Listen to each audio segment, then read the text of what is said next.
I purchased this guitar brand new in 1981 here in Central Ohio in a guitar music store. It used to be called Coil Music. And yeah, it was purchased brand new. And it's interesting that when I took the cover off, you can see that the main finish here, wasn't underneath the cover guard. And I saw another guy with one of these on YouTube, an older video, of course, but he had taken his apart and he thought maybe that meant that somebody repainted it. Maybe that was the case with his, I don't know, but I can tell you for sure on this one, no, because I've had this one the whole time, so nobody's repainted this one. So they must have done that at the factory. But the reason I have it apart here today, it actually works pretty good, but the reason I have it apart here today is I plugged it in the other day and I was playing around with it, and I noticed that I've got some problems, issues here with the electronics. The main one was this input jack.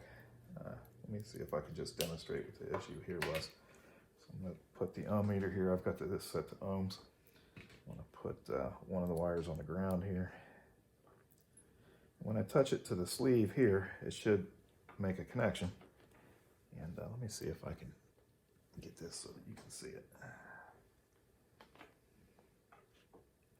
Let's see if we can see the numbers there.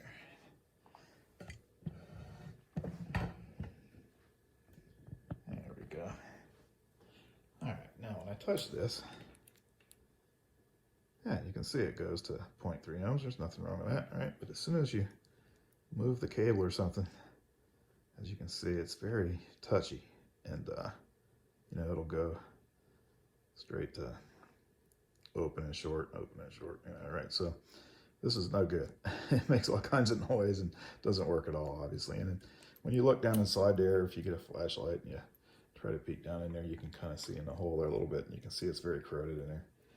And so I decided not to even try to clean it. I tried to clean it, of course, but that didn't work. And after a little while, I just decided that it was probably a lost cause, and did a little internet searching and found that Stuart McDonald sells a jack that's nearly identical. I think it's going to look pretty good on there. So I think that'll take care of that problem.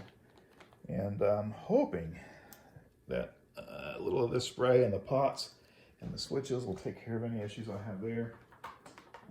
They feel nice and they turn good and everything, but I did hear a little noise when I had it plugged in. Then it was kind of hard to tell. But the problem with this was so bad with the cable that, man, I really hope I don't have to desolder and solder all these pots and switches, because that's going to be a pain. And these switches are, they have a very flat paddle there.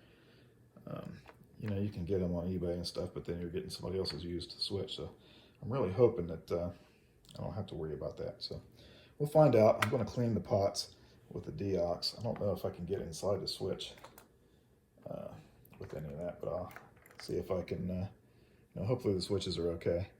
And we'll give it a shot. I'm really hoping this will work. While I was at it, I also got the string action gauge from Stuart McDonald. This is a really nice thing. I know it's a little expensive for what you might think it's worth, but this is really nice. It's very thick and sturdy.